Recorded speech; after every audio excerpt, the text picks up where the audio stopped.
The sun hung low over the bustling streets of downtown Seattle, casting a golden haze across the wet pavement from last night's rain. It was one of those crisp autumn mornings where the air smelled of damp leaves and fresh coffee, and the city hummed with the quiet energy of people starting their day. Emily Carter wiped her hands on her faded apron, the one with the faded logo of Emily's Bite Tessa, her food truck, her dream, her everything. The truck was parked in its usual spot on Pine Street, squeezed between a yoga studio and a bike shop, where the lunch crowd would swarm like bees to honey by noon. But right now, at 7:45 a.m., it was just the early birds, office workers grabbing breakfast burritos before the grind, a jogger in neon shorts nursing a smoothie, and the occasional tourist snapping photos of the Space Needle in the distance. Emily leaned against the counter, her dark hair tied back in a loose ponytail that had already started to frizz from the steam of the griddle. At 28, she had the kind of face that smiled azalea freckles across her nose, green eyes that crinkled at the corners, but today,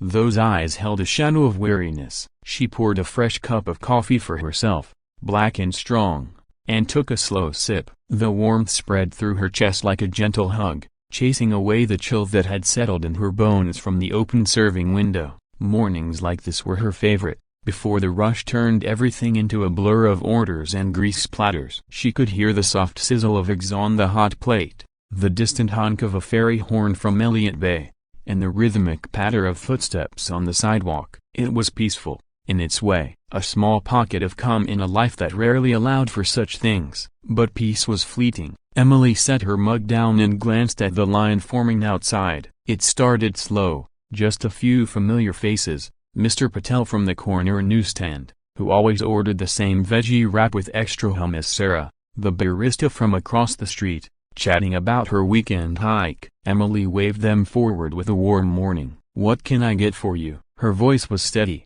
laced with that Seattle softness, polite, unhurried. She wrapped sandwiches with practiced hands, folding foil with a crisp snap, and handed them over with a genuine smile. It was these moments that kept her going, the little connections that made the long hours feel worthwhile. But underneath it all, there was the weight, the truck payments that nipped at her heels like a persistent shadow, the rent on her tiny studio apartment in Capitol Hill, where the walls were thin and the heat barely worked, the student loans from that culinary arts program she'd scraped through 5 years ago, back when she thought a food truck would be her ticket to freedom, not a chain around her neck. Emily's story wasn't unique. She knew that, in a city bursting with tech millionaires and baristas moonlighting as artists, everyone carried their own quiet burdens. Hers had started simply enough.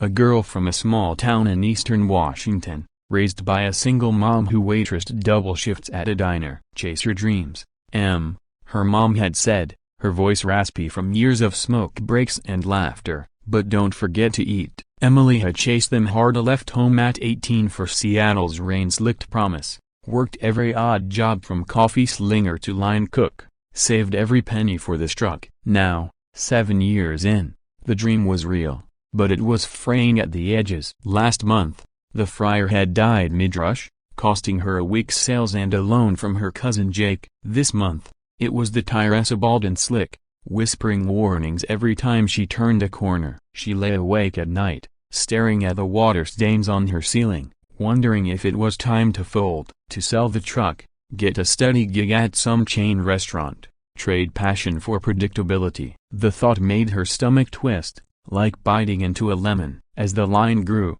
Emily fell into her rhythm. She flipped pancakes with a flourish, the batter hissing like a contented cat. 2 eggs over easy, bacon extra crisp. I got it, she called to a young dad juggling a toddler on his hip. The child giggled, reaching for a shiny spatula, and Emily obliged with a quick peekaboo, earning a dimpled grin. These interactions were her lifeline, threads of joy woven into the fabric of exhaustion. But as the clock ticked toward 8:30, the crowd thickened. Suits appeared at crisp white shirts, earbuds dangling like lifelines to their next Zoom call. They tapped impatiently on their phones, eyes glued to screens, the world reduced to notifications and deadlines. Emily served them without complaint, her smile a shield. "That'll be $9.50, she'd say, sliding the bag across the counter. Some nodded absently, others didn't look up at all. It stung, just a little, but she pushed it down. This was the game. Serve, smile,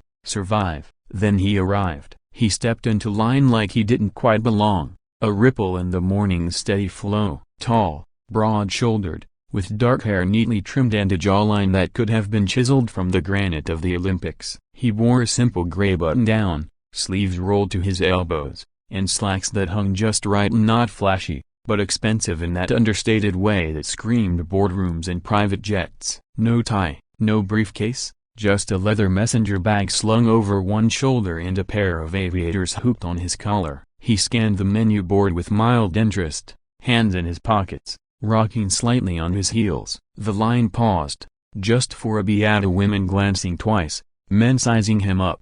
Emily noticed him from the corner of her eye, but she kept her focus on the customer ahead, a frazzled intern fumbling for her card. "No worries, Hannah, tap it here," Emily said, her voice a soothing balm. When it was his turn, he stepped up to the window, close enough that she caught a whiff of his cologne, clean, like pine after rain, mixed with something warmer, like aged whiskey. Up close, his eyes were a striking blue, the kind that held stories behind their calm surface. He looked at her, really looked, not at the menu or his watch, but at her face. Emily felt a flicker of self-consciousness ahead. She wiped the flour from her cheek, smoothed her apron, but she straightened, professional as ever. "Morning. What'll it be?" He smiled, a slow curve of his lips that softened the sharp edges of his features. "The breakfast burrito, please. Extra cheese, if you've got it." "Coming right up." She turned to the griddle, her hands moving on autopilot, tortilla flat on the heat,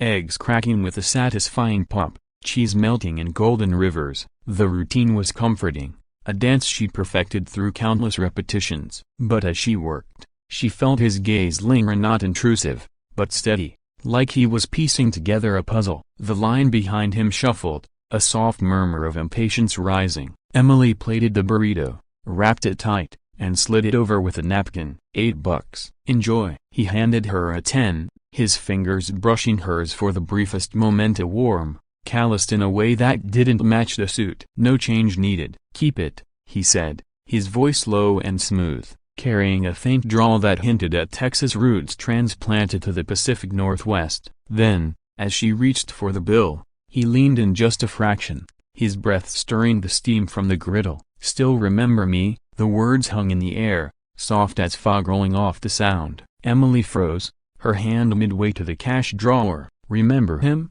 Her mind raced, flipping through memories like faded Polaroids. The fascia of those eyes, they tugged at something buried deep, a thread from a life she'd packed away like winter clothes. She stared, searching, and then it clicked. Not the polished man before her, but the boy from 10 years ago. Scuffed sneakers in the dirt of a high school parking lot, a lopsided grin under the brim of a faded mariner's cap, hands grease-streaked from tinkering under the hood of his beat-up Ford. "Alex," the name slipped out, a whisper caught on the edge of disbelief. Alex Harrington, the kid who'd shown up in her junior-year English class, transferred from some fancy prep school after his parents' messy divorce. He'd sat 2 rows back, doodling engines in the margins of his notebook while Mr. Ellis droned on about Shakespeare. They'd bonded over late-night shifts at the local diner, her waitressing, him bussing tables to save for community college, stolen conversations in the alley behind the kitchen,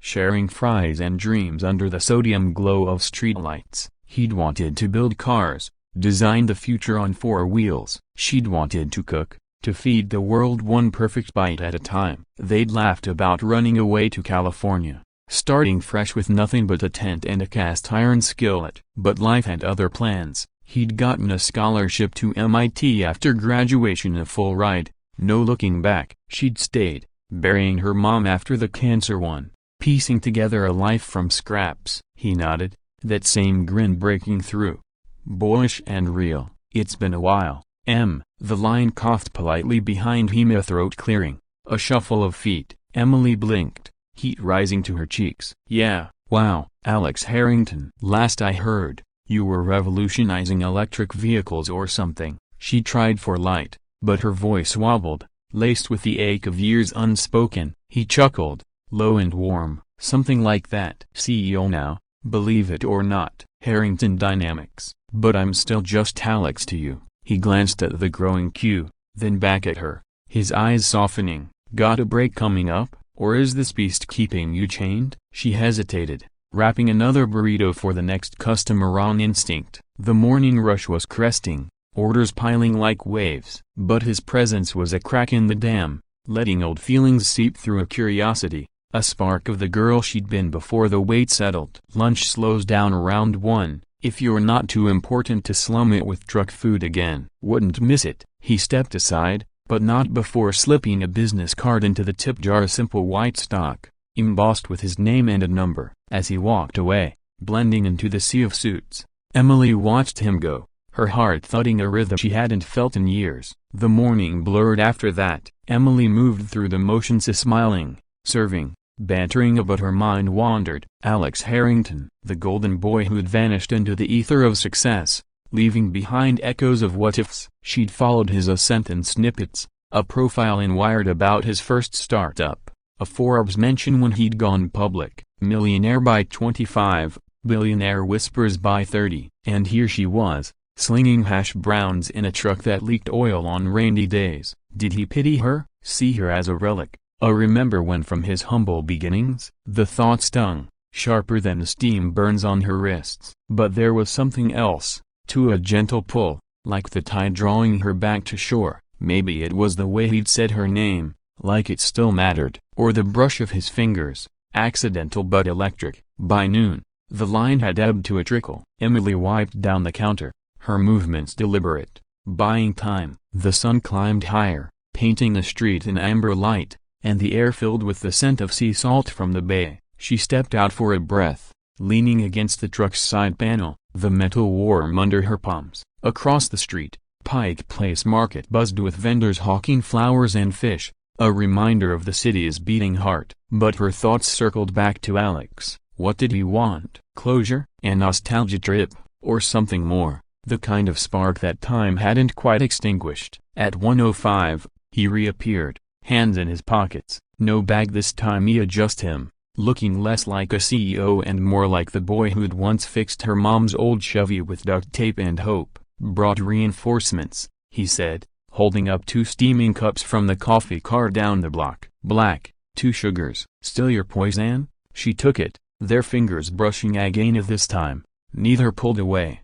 You remember that? It's been a decade. Some things stick. He nodded toward a nearby bench, half hidden by a maple tree shedding crimson leaves. They sat, the wood creaking under their weight, the city noise fading to a comfortable hum. Emily sipped her coffee, letting the warmth ground her. He didn't dive in with questions about the truck or her scars. Instead, he talked about the rain that morning, how it reminded him of their diner shifts, mopping floors while thunder rolled. She laughed, surprising herself, and shared a story about the time a seagull stole a customer's muffin right off the counter. The conversation flowed easy, like a river finding its old bait. Pauses filled with sips and glances. No rush, no agenda. But as the shadows lengthened, the dam cracked further. I looked for you, you know, he said quietly, staring at a leaf skittering across the pavement. After MIT, sent letters, emails, figured you'd moved on, built something big. Emily's throat tightened. I did this. She gestured to the truck,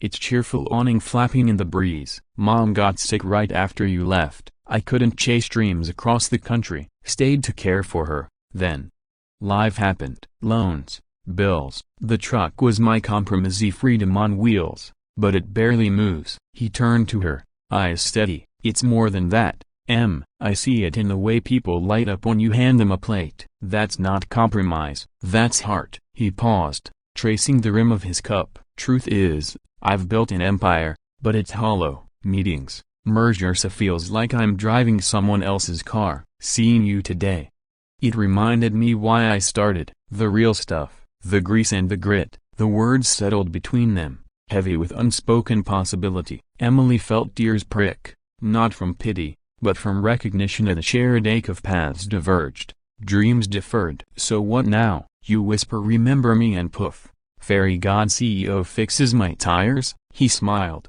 but it was gentle, laced with vulnerability. No poof, but how about a partnership? Not charity, a real. I've got a food program for my employees, Need a vendor with soul. Your bites, my reach. We start small, see where it goes. She studied him, the lines around his eyes from late nights, the sincerity in his posture. It wasn't a handout, it was a bridge, built from the same memories that bound them. I'd like that, she said, her voice steady, but on one condition: you help with the fryer next time it acts up. Deal? Deal. He extended his hand, and when she took it, the world narrowed to that point of contact, a warm, promising, as the afternoon sun dipped toward the Olympics, painting the sky in strokes of pink and gold. Emily watched Alex walk away, his silhouette blending with the crowd. The truck waited, faithful and worn, but now it felt lighter, like wings unfurling. She climbed back inside,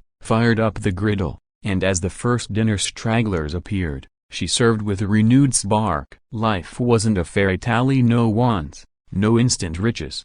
But in the quiet spaces between orders, she heard the whisper of possibility, that sometimes, the past returns not to haunt, but to heal, to remind you that dreams, deferred, aren't dead, they're just waiting for the right spark. And in that, Emily found her insight. Hold on to the grit, because the heart that fuels it, that's the real fortune. Chase it, nurture it, share it. Who knows what bridges it might build.